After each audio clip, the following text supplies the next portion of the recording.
Trevor Brennan, the punch that ended everything.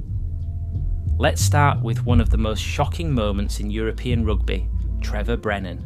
This wasn't just a player losing his cool on the pitch. Number this was something far beyond that. Back in 2007, Brennan was playing for Toulouse in a Heineken Cup match against Ulster. Everything seemed normal, tense, physical, competitive, but nothing out of the ordinary until half-time. As Brennan walked toward the sideline, he suddenly climbed into the stands and punched a fan. Not a little shove. A full-on, closed-fist punch to the face. Now here's the thing, Brennan claimed the fan had insulted his family and mocked his bar back in Ireland, but multiple eyewitnesses and even an official investigation said otherwise. According to them, the fan was just chanting, "Is your bar open?" A bit of banter, nothing that should have triggered that level of violence. The result? Brennan was hit with a life ban from rugby. It was one of the most severe punishments ever handed down by the ERC. That ban was later reduced to 5 years, but by then, his career was already over. He never played professional rugby again. And just like that, a player with 13 caps for Ireland and a respected career in French rugby threw it all away in a moment of rage. Now, if you think that was wild, wait till you hear about the guy who faked a blood injury just to get his best kicker back on the pitch. Dean Richards. Okay, so if Trevor Brennan's moment was about rage, Dean Richards' scandal was all about deception, and it changed how rugby looks at integrity. Let's go back to 2009. Richards was the director of rugby at Harlequins. They were playing Leinster in the Heineken Cup quarter-final, and the match was tight. Harlequins were behind, and they needed a game changer. Here's what happened. Their top kicker, Nick Evans, had already been subbed off due to injury. Under the rules at the time, a blood injury would allow a player to be temporarily replaced, even if they'd already been subbed out. So Richards orchestrated a fake blood injury. One of the players, Tom Williams, bit down on a blood capsule hidden in his sock to make it look like he was bleeding from the mouth. It worked, for a moment. Evans came back on, but the plan fell apart quickly. Officials started to notice that the blood looked suspicious. Later, when Williams was treated by medical staff, the story just didn't add up. The fallout was massive. Richards was banned from all rugby for 3 years. The physio involved got a 2-year ban. Williams, the player who bit the capsule, received a 12-month ban, reduced to 4 months after he cooperated and exposed the full story. The incident became known as Bloodgate, and it completely rocked the sport. It wasn't just a tactical cheat, it was a planned deception that went against the core values of the game. To this day, it's one of the darkest moments in rugby history. And speaking of dark moments, the next person on this list was one of the most physically intimidating men in rugby, but even he couldn't stay away from suspension. Sébastien Chabal. Sébastien Chabal was one of those players who didn't need to say much. His presence alone said everything. Massive frame, wild beard, intense stare, he was built to dominate. And most of the time, he played hard, but within the rules. But in 2009, during a top 14 semi-final between Racing Metro and Toulouse, Chabal completely crossed the line. In that match, Chabal launched a high and dangerous tackle on Toulouse fly half Jean-Philippe Bonrepos. The hit wasn't just late, it was reckless. Bonrepos had already passed the ball and Chabal came crashing in with full force, shoulder to the head. The referee didn't hesitate. Straight red card. The disciplinary panel later described the tackle as dangerous and intentional. Chabal was handed a 60-day ban which ruled him out for the remainder of the season. For a player of his stature, someone who was seen as a leader and ambassador for French rugby, it was a massive blow. This wasn't just about one bad hit. it was about responsibility. Chabal was a veteran at that point, with over 60 caps for France. The expectation was that he'd set the standard. Instead, he lost control in one of the most important matches of the year and paid the price for it. But if Chabal's ban came from a moment of recklessness, the next one is far more serious. Because it wasn't just about violence on the pitch, it was about a deliberate act that put another player in real danger, Dylan Hartley. Dylan Hartley's career is one of the most complicated stories in modern rugby. He captained England, led Northampton Saints to domestic glory, and was respected for his leadership on the field. But at the same time, he had one of the worst disciplinary records in the game. The most serious incident came in 2007. Hartley, just 21 at the time, was cited for making contact with the eyes of two Wasps players, James Haskell and Johnny O'Connor. Eye gouging is one of rugby's most serious offences because of the risk of permanent injury. The evidence was clear and Hartley was hit with a 26-week ban, half a year out of the game. That alone would have been a big stain on anyone's career, but it didn't stop there. In 2012, Hartley was banned for biting Ireland flanker Stephen Ferris during a Six Nations match, an incident that earned him an 8-week suspension. Just a year later, in the 2013 Premiership final, he was sent off for calling referee Wayne Barnes a cheat. That decision didn't just cost him the match, it cost him his place in the British and Irish Lions squad. He was banned for 11 weeks. In total, Hartley racked up over 60 weeks of suspensions throughout his career. That's more than a full season lost to bans.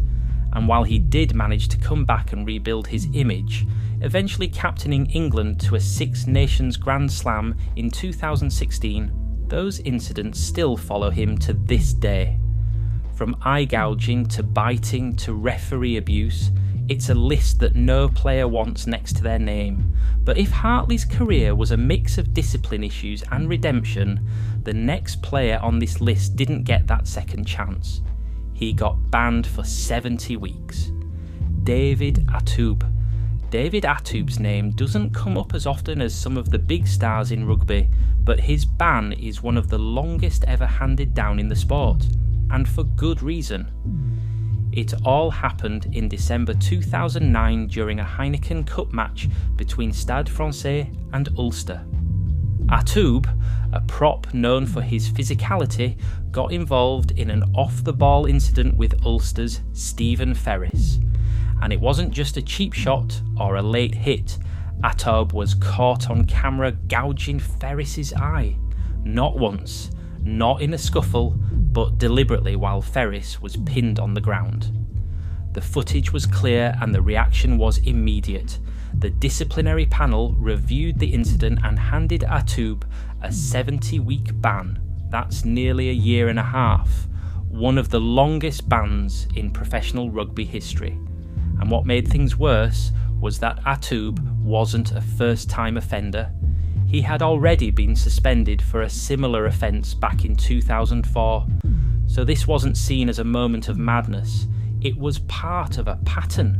The panel even said his actions were completely unacceptable and had no place in the game. That ban effectively ended his international career and stained his reputation permanently. Eye gouging is treated with absolute zero tolerance in rugby, and Atoub's case became one of the biggest examples of how seriously the sport takes it.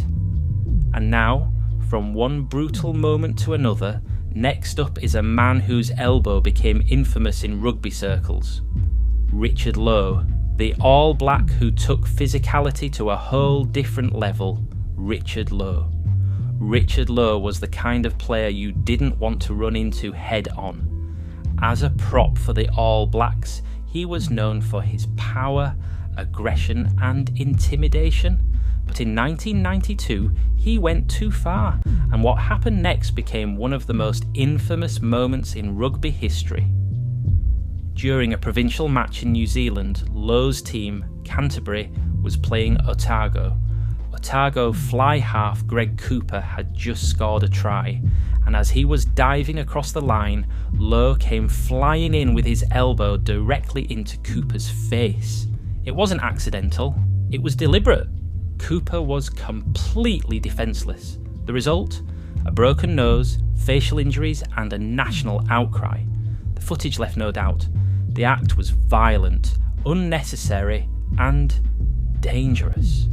Lowe was handed a 9-month ban from all rugby, one of the longest suspensions in New Zealand rugby at the time.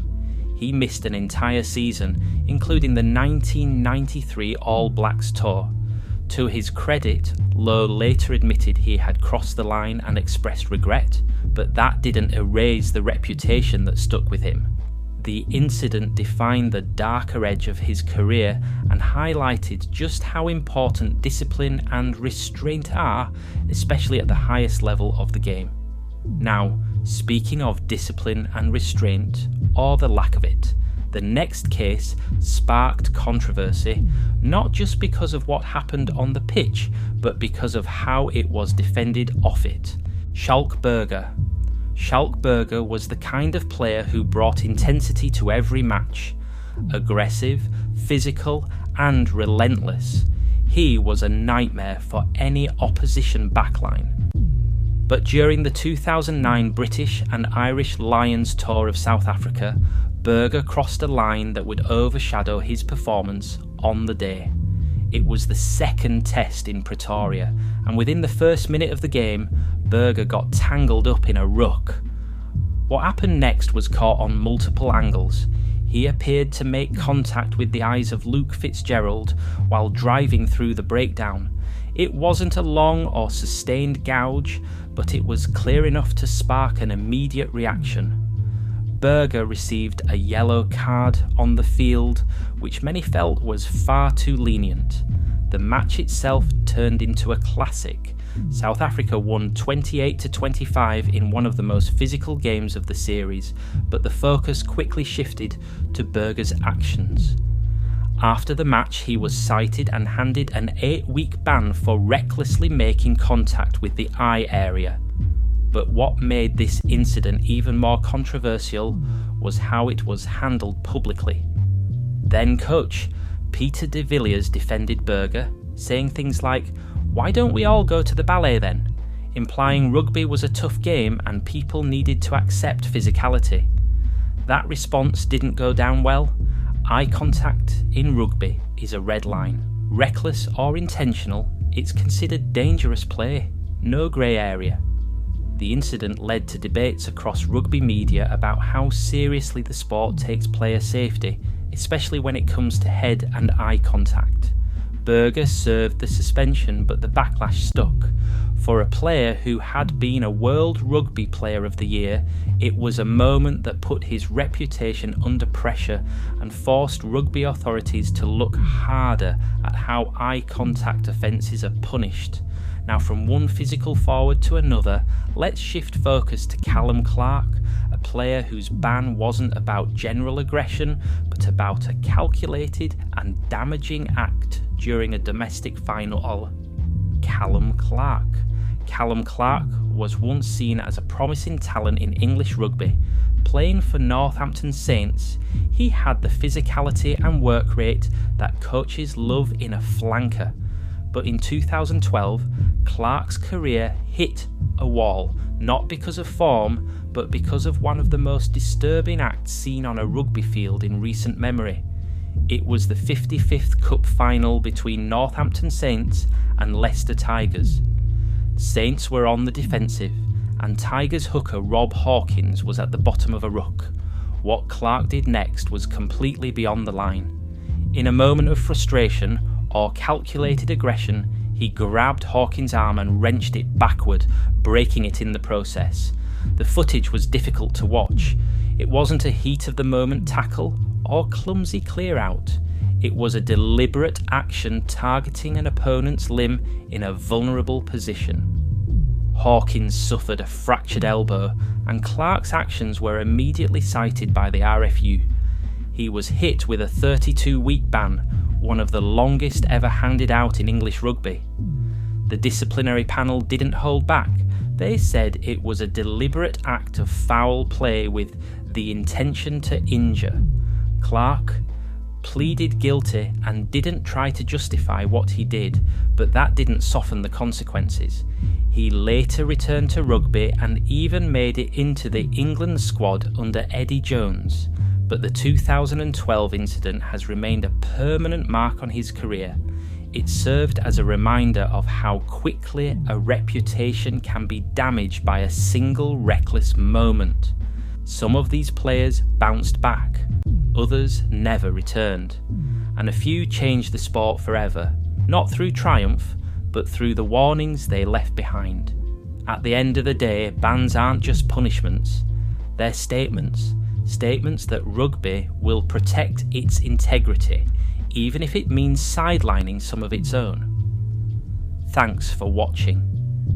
If you found this video insightful, make sure to like, subscribe, and let us know in the comments which case surprised you the most, or if there's another player we should have included.